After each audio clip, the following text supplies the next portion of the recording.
Because what I want to tell you as a historian of this field is the acute care model of addiction treatment in the United States, as we have evolved it over 40 years, is politically and scientifically not sustainable.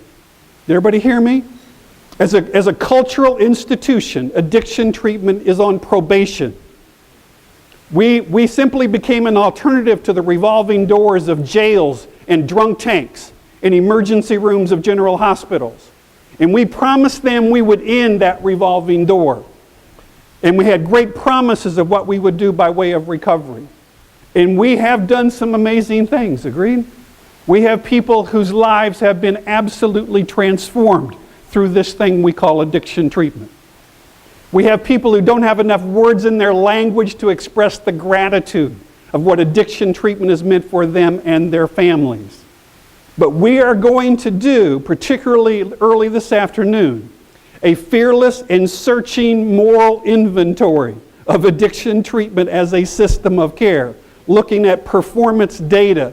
And what I'm going to tell you is with that performance data, compared to what we promised the community in this country we can do with addiction treatment, the gap is so great, it is unsustainable.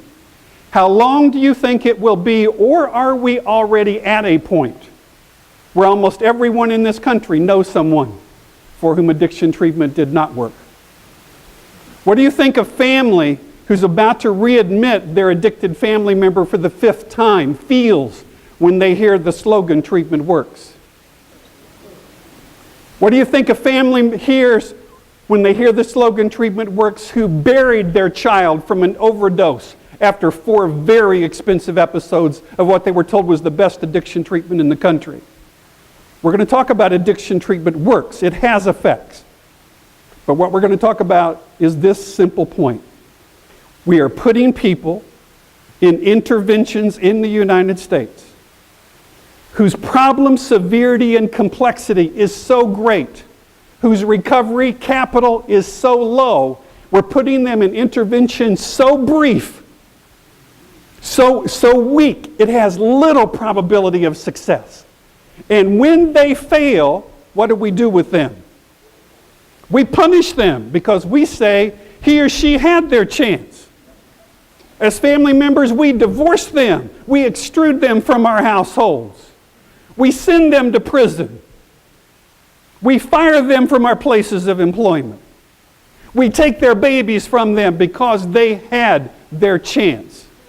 And what I'm going to argue with you throughout the day is that was not a chance. That was a setup. That was not a personal failure. That was a systems failure. Are you with me?